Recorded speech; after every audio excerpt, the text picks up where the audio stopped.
Hello and welcome everyone. I'm Robert Baharian and this is Masters in Investing. Today I've got a very special guest with me.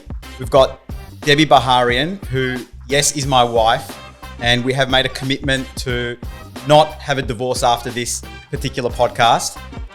But the reason I've got Debbie here today is one of the things I think we spend a lot of time talking about is this concept of creating wealth and wealth creation.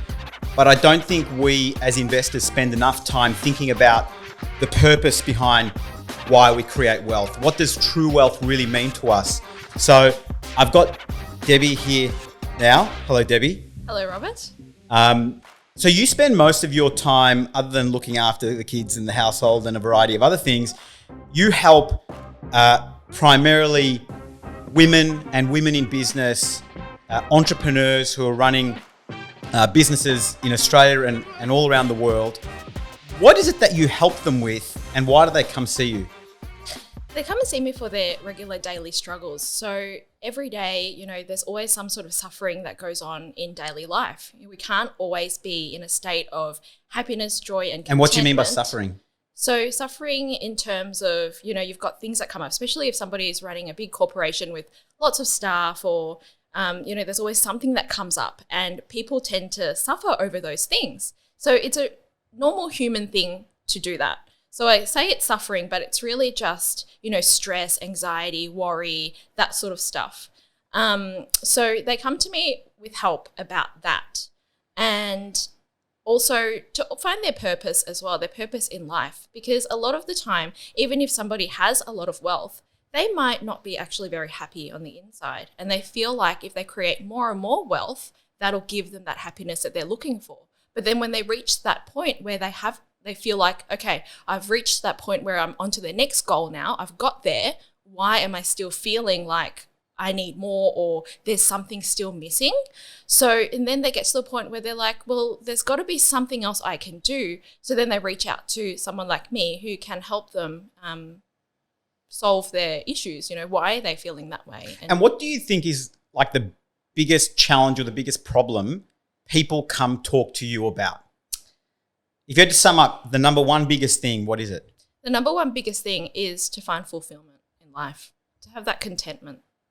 So these people are running businesses that are making lots of money. Some are not making lots of money. Some are making enough money.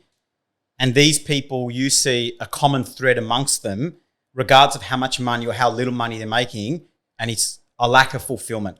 Yep. Why? Exactly. That's a good question.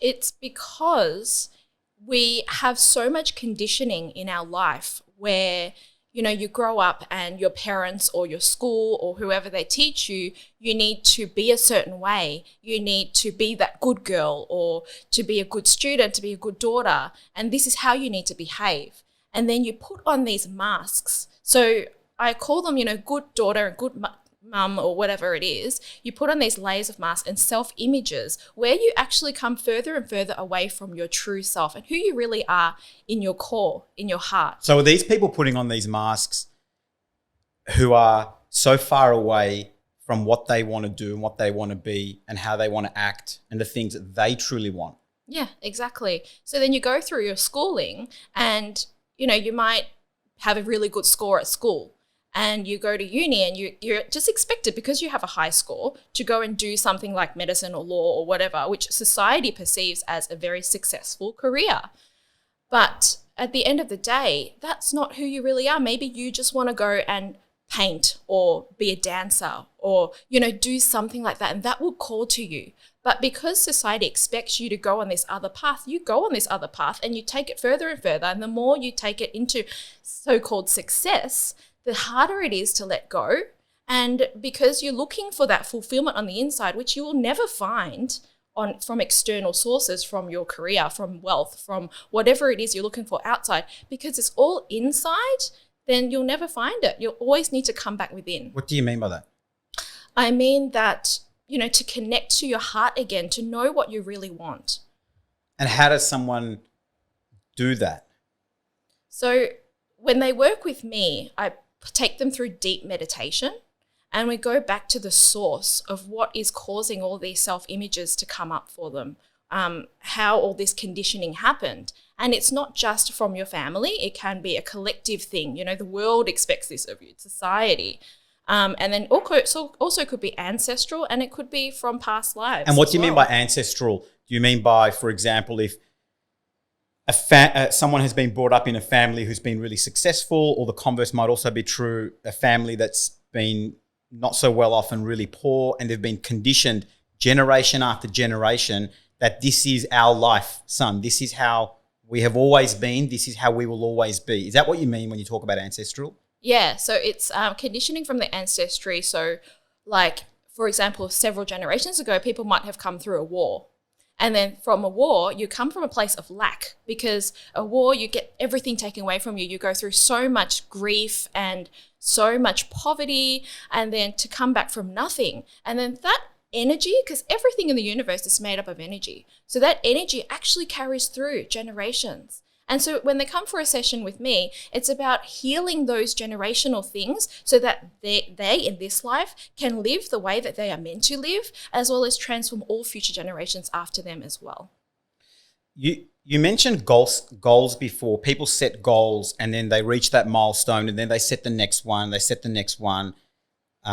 a lot of, I think, attention and time and focus in business on goal setting, striving for that goal. You must set your, I read something on social media yesterday that, the three things that you need to do during your day to be a successful entrepreneur: you have to wake up at a certain time, you have to eat a healthy breakfast, you have to meditate, and then you have to set your 3 goals for the day. And it's just like this routine that social media is telling us that in order to be successful, in order to be a successful entrepreneur, in order to be like all these other people, you have to do all these things.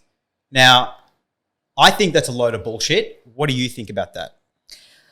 Look, I think everyone has their own experiences in life, and they're all on their own journeys. And some of us, I came through a life of, working 6 days a week, 60-hour weeks, and having to set those goals and striving and hustling and doing all that stuff. So I completely understand where they're coming from. But entrepreneur is another one of those self-images. Entrepreneur and trying to be like those people, those successful people. That these successful people, so-called successful, they have this image on social media of, being on a boat in the Caribbean or whatever, looking really fancy and like with models around them or whatever, like they're having a great life. But that's all a self-image. If you look at their truth, I've got so many clients who have so much money, and the first thing they do when they talk to me is they cry. Why do they cry? Because they're suffering.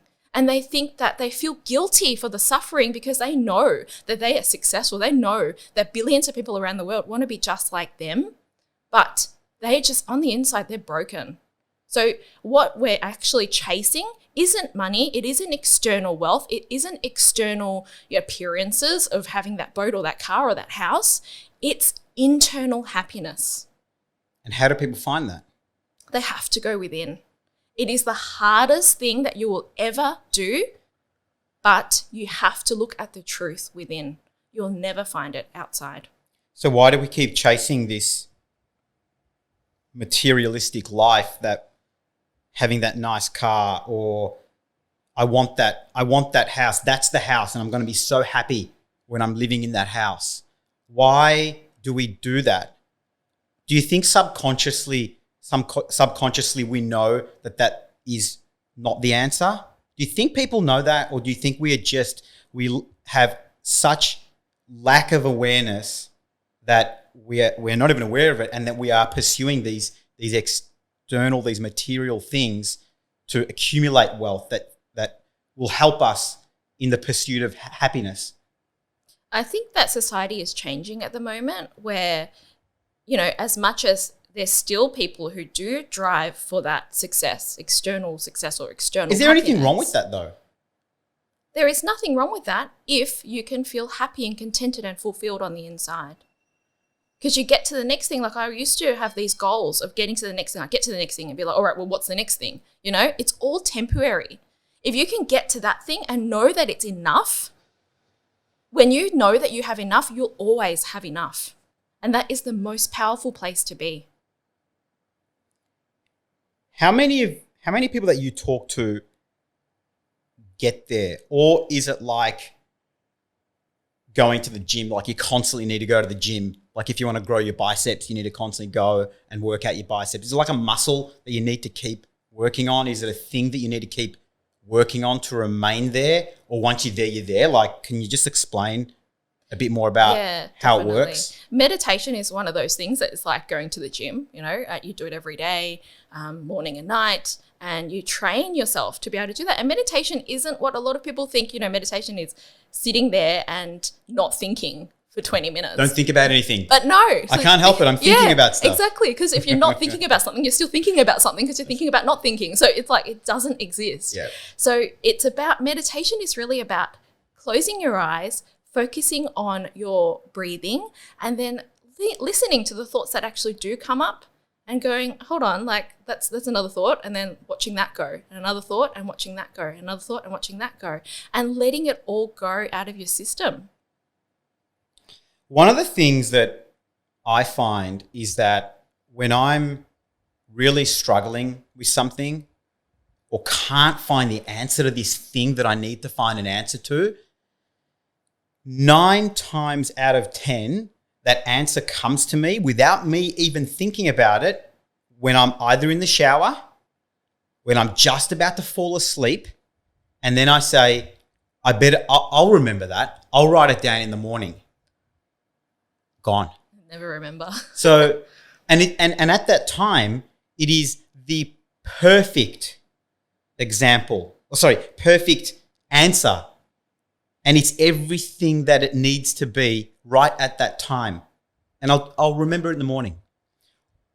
Why is it that our mind gives us the answers that we need at the wrong time, according to us? Wrong time. That's because those times are when your mind is still.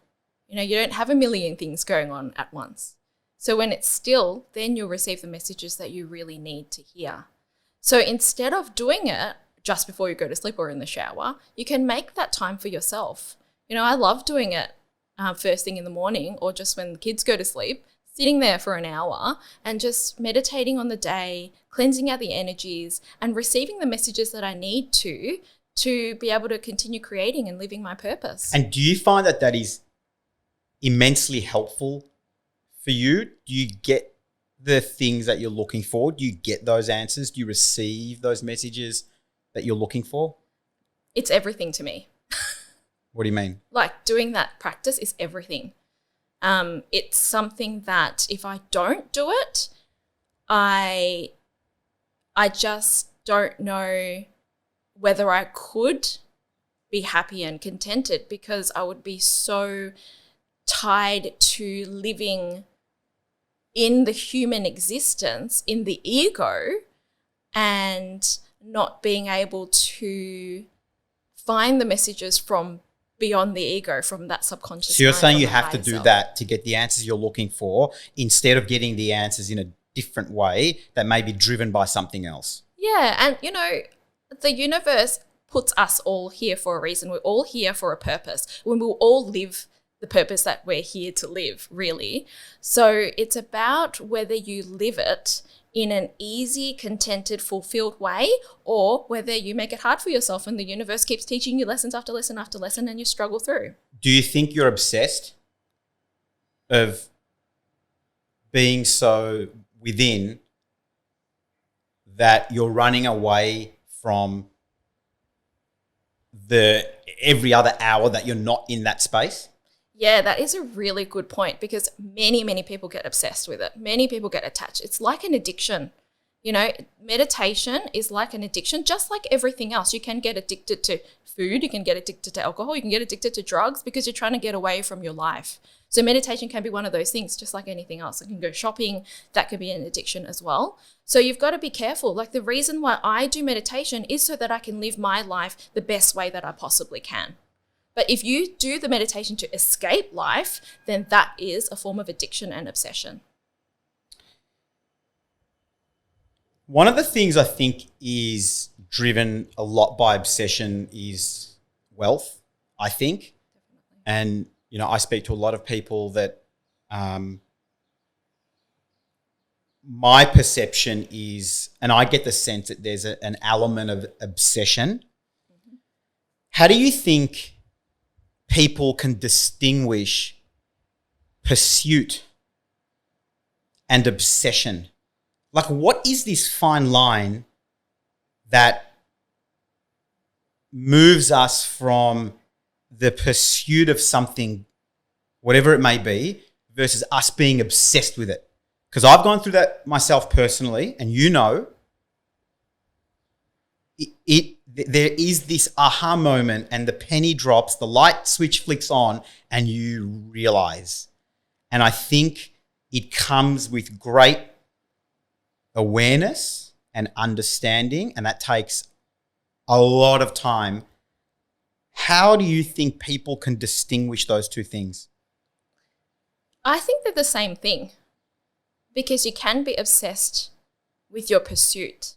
When you talk about pursuit, where are you trying to go? Where are people trying to go? What are they pursuing? I disagree. Don't you think obsession is driven by scarcity, or driven by fear, or driven by lack, rather than the pursuit of abundance, or coming from a place of abundance, or making decisions, or pursuing something in a state of beauty, in a state of calm, and all of these things?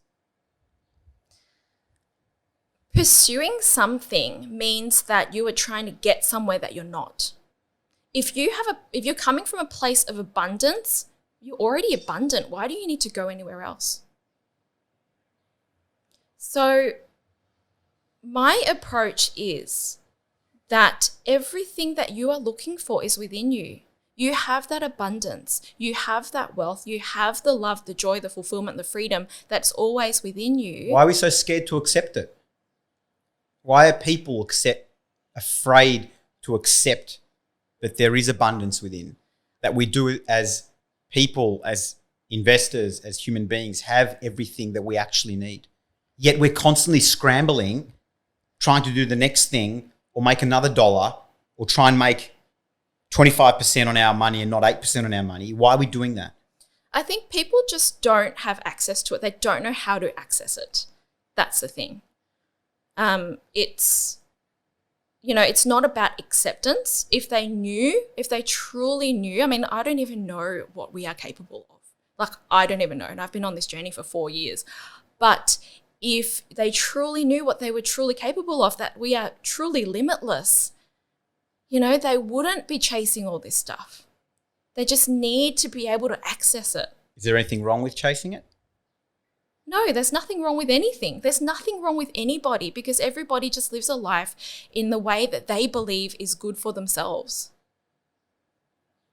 Do you think most people pursue wealth with obsession though? And fear of not having enough? And then then we accumulate wealth, then we fear losing the wealth. So then we start doing things differently. Yeah, there's so many conditioning and beliefs and layers on money and wealth and abundance. There's so much stuff that can be said about it, because, it's, for example, in my own life with my family, they came, which is my family. Here. Oh, your family? Yeah, okay. Not us. Okay. They came here from Vietnam with nothing, literally nothing. They came on a boat with just whatever they were wearing, and that was it. And to build up from scratch, to be financially free, like, they feel so free. But then they've got this idea that because we are here, we were born here, in my generation, we were born here, so we are so lucky. They're like, you need to make the most of this. So I grew up with all this, having to do after school activities 6 days a week. I only had Sundays off, and we had to do piano, ballet, maths tutoring, English tutoring, everything. So it's like they think that doing that will make you successful, and then you'll be happy, because they associated money with happiness. So that's interesting. So you talk about your mum and dad that did that, and so arrived here with nothing, and then they didn't want you to go through that. There's like so much opportunity to go do these things. And now I know you don't want to put our kids through 6 days of piano lessons and this, that, and the other, because that didn't make you happy. Yet it made your parents happy, I'm sure. Maybe it didn't. I don't know. I'm assuming it made them happy. But it probably, it didn't make you happy. So now you're doing the opposite of what your parents did. So I feel like this whole generational thing, we either do what our parents did or our ancestors did, or we try and run away from that. And so we're either running towards what our parents and grandparents did or running away from them. Do you see that as well? Like when you talk to people and get to know people and understand their background and generations gone, the thought process, decision making. We talk about wars, we talk about migration, we talk about having everything taken away from you. And, I'm the same. My parents came here with nothing either. So for me, the whole pursuit of wealth is about not being in the position my parents and grandparents were in. Yeah. So putting our kids through and giving them the opportunities and not have the worry, the stress, the anxiety of how we're going to live tomorrow, how we're going to live next month. And to be able to create something from nothing, I think is so powerful in of itself. Yet here we are we live in one of the greatest countries in the world. We have a ton of wealth, financially and non-financially, yet we don't feel like it's enough. Yet when we compare ourselves to others or the developing world around us, we have got more than enough. So I want to talk about this concept at Baharian Wealth Management about true wealth.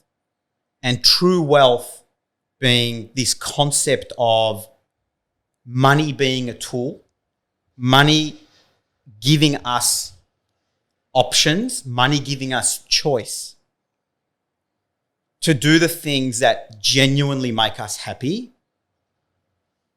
But with that comes the challenge of digging really deep and understanding one's purpose, understanding the purpose for the wealth that you are trying to create. Because once you reach a certain level of wealth, if that has no purpose, that is not the end. Because now that $1 million needs to turn to 2, the 2 needs to turn to 3, the 3 needs to... Yet the 2 might very well be enough. I don't know.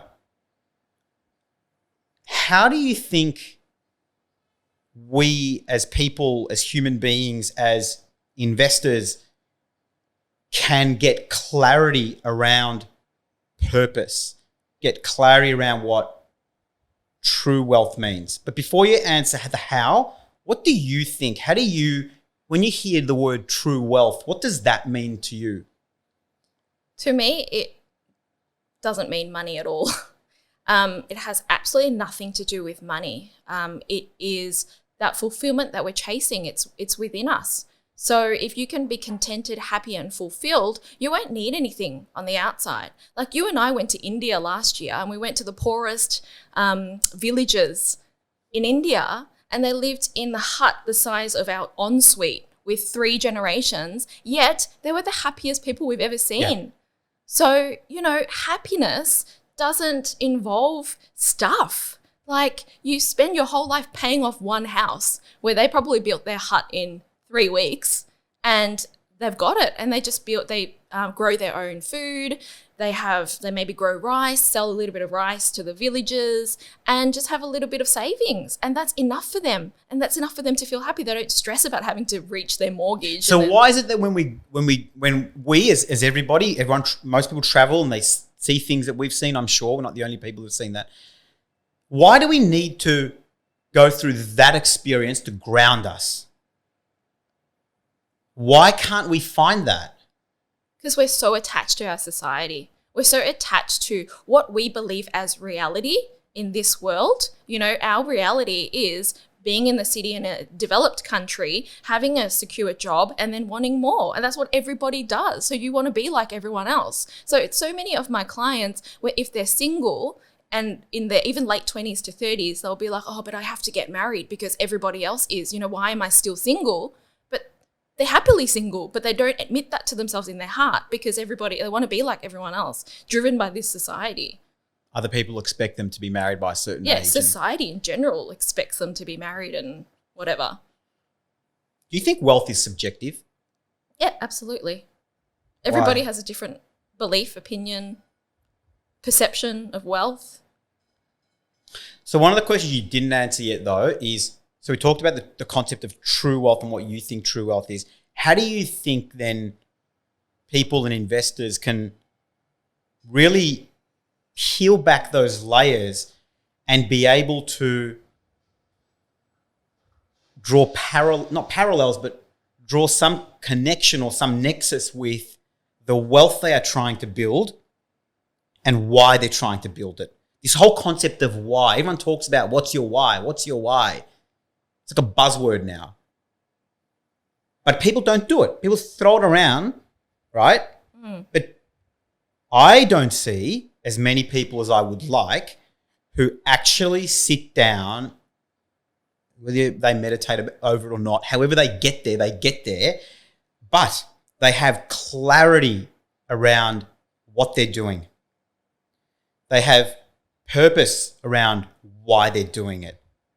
And they as individuals for themselves, but they as families as well are on the same page and working together. I'd like to say in harmony, but maybe not in harmony, but like working together towards this thing. Why don't we as a society have clarity and truly understand the purpose behind what it is that we're doing? We all get up in the morning, we go to work. And when I ask people, why do you do that? There's pause. Freaking no one knows why they're waking up at 6:30 in the morning, getting out of bed, spending an hour commuting into the city, and they don't understand why they're doing it. Oh, because I have to do my job to get paid.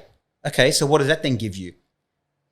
Then there's these huge roadblocks, and people are afraid to knock over that roadblock and then answer that question.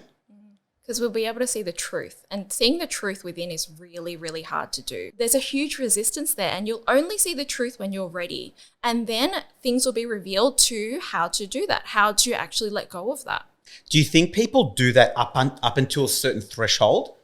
Like, okay, I'm doing this, and I'm doing this. And eventually it's like, I'm really getting tired of doing this. And it gets to a point where people are like, screw this, I'm not doing this anymore. And I think COVID was a really eye-opening event for a lot of people that allowed them to realize that the thing they're doing is not really that enjoyable. They don't have to do it. It gave them an opportunity to set up something that they really love doing because they couldn't get out of the house or whatever the case may be.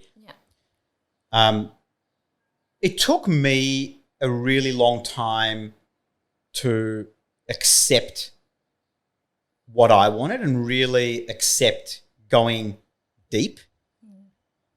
It took me days and days and days of literally almost isolation, as you know. And then the penny just drops and your world changes. How you see it changes. Your decision-making changes. Everything actually changes. And I could see it. Like for me, it was this whole concept of inclusion, of comparison. And I was driven a lot by that. Right. And a lot of people may struggle to get there. So a lot of people resort to this psychedelics, magic mushrooms, whatever drug that allows you to bypass, let me call it the work, and fast forward and fast track you to that place that you want to be. What do you think about those tools that allow you to fast track that journey? And then do you think that there is a risk again of being addicted to that because you kind of fast track yourself into this place to be able to have, let's call it these realizations, and you've got clarity and purpose and whatever, all these things. But then when you come back to the real world, you truly haven't sort of transformed, if you like, or transcended, and you keep going back to that. Can you just talk about, what you think about all that? Well, I've never tried psychedelics before, but I am always open to whatever it is that will contribute to growth, somebody's inner growth. So if somebody is going to use those tools, as you call it, to find that place of transcendence or awakening or whatever it is, and then come back and use it in their life to contribute more in life, to truly live their purpose, then I'm all for it. But you're right about, like, it can get addicted. They can get addicted to it because you go to a place of bliss. And this is a place I go to with meditation. It's a place of letting go of everything that goes on in the world, letting go of your body completely and going to the place of pure unconditional love. How many of us in the world have never experienced unconditional love before? You know, we get judged by our parents on the day we're born. Like, it's just such a beautiful, blissful place, a euphoric place. And no wonder people get addicted and always want to go back to it. And that can be very damaging because then you escape from life. You don't actually participate in it. So what's the point of living? Do you think that this whole concept of meditation and, you know, I'll just call it all of that. Do you think society is far more accepting of this concept of meditation and the things that you and I are talking about today than they may have been 5 or 10 years ago? Yeah, there's definitely a shift that's happening at the moment in the universe. Let's call it mindfulness, right? Yeah. Whereas 3 years ago, if you told someone that you were meditating or you went on a retreat to a meditation retreat or something, you're just like a weirdo, right? Yeah. You're like a hippie. But now it's like the cool thing to do. Yeah. Like corporations are getting wellness people to come in, and if you don't have this stuff, you're not a progressive company. Yeah. What shifted? How are we all of a sudden more mindful or more conscious than we may have been 3 years ago?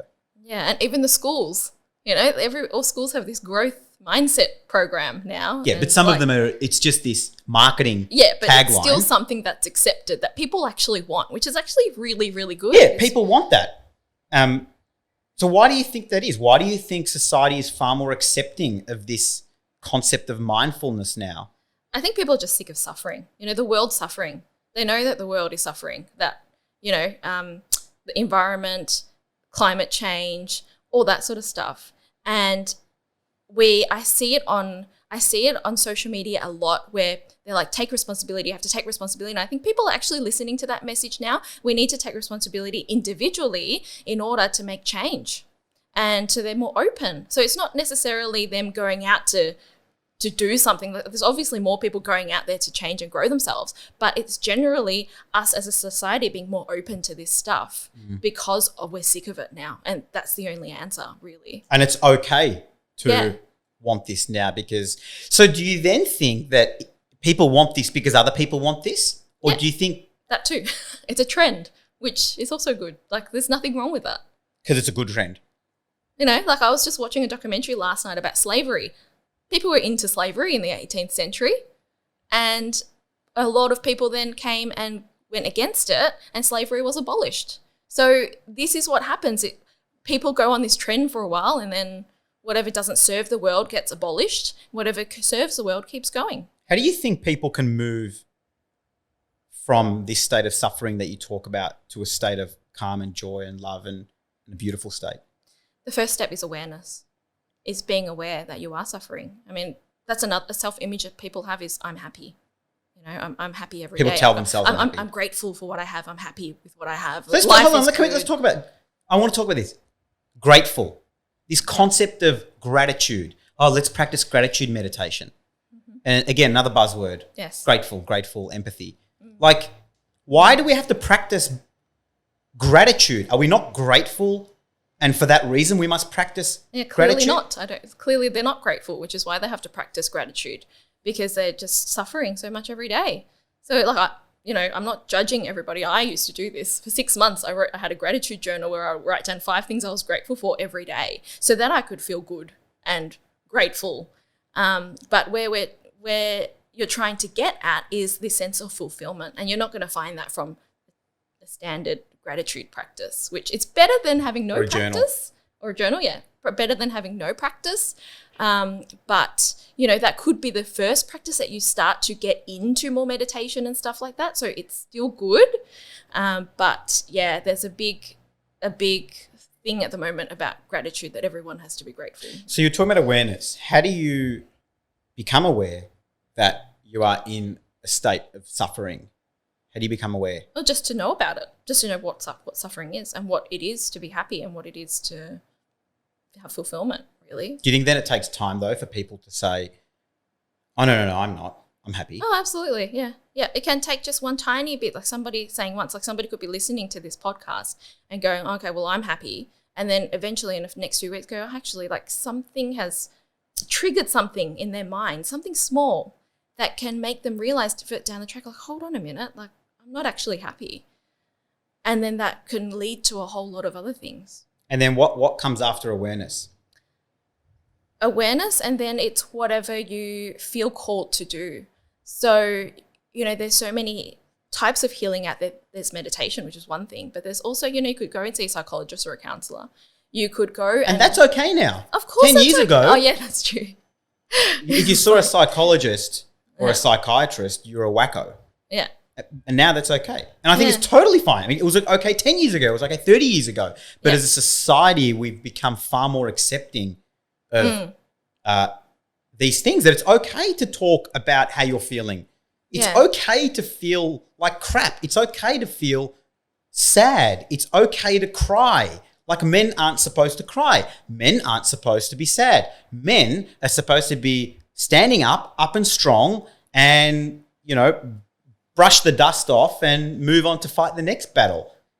And then I think there's this expectation on men that men have to be this certain persona or have to be this certain image. And then men have this weight on their shoulders that they have to be like this, this thing that society... The self-image. It's a self-image, right? It's this mask that men then must put on. I'm not saying it's only men. Like women have expectations as well, right? Yeah. So after the awareness piece, there's the whatever you're called to do. Yeah. So awareness, and then it goes on to just being open to the transformation. It's just knowing that I'm not happy with my life as it is and I want something to change. And that's okay. Yeah, of course. There's nothing wrong with being unhappy with what you're doing. No, because we're always led to live the life that we are meant to live. We're always led to live our purpose. So, like last year, 2 years ago, I was still an osteopath. And that was what I was doing. And I went to this business course thinking that I'm going to run my business, expand my business, and still work as an osteopath until I'm 85 and then retire. And then someone in this business course, someone on stage said something, and it just sparked something in me. I think she said, "Are you living every day with purpose?" And I just thought, who was that? What? Naomi Simpson. And I just thought, I'm not living every day with purpose. And then from then, that moment of realization sparked a whole lot of events in my life that have now, everything has changed, that I'm not an osteopath anymore, and I just do this. And this is my purpose. Like back then, I wouldn't have known anything about this stuff. The whole concept of happiness, do you think people expect, I'm not happy with my life and I want to do something different and I don't know what my purpose is. Do you think then people have this expectation that, well, every moment in your life you have to be happy? Like there cannot be a moment that you can't be happy. So everything that you and I are talking about is a load of rubbish. How can you be happy all the time? Yeah. How do you respond to that? You can't be happy all the time. It's not possible. It's you are going to have challenges. Why can't we be happy all the time? It's a human life, we're humans. We're going to be suffering over stuff that happens. Is happiness a choice? Stuff comes up. Yeah, happiness is a choice. So why can't we choose to be happy all the time?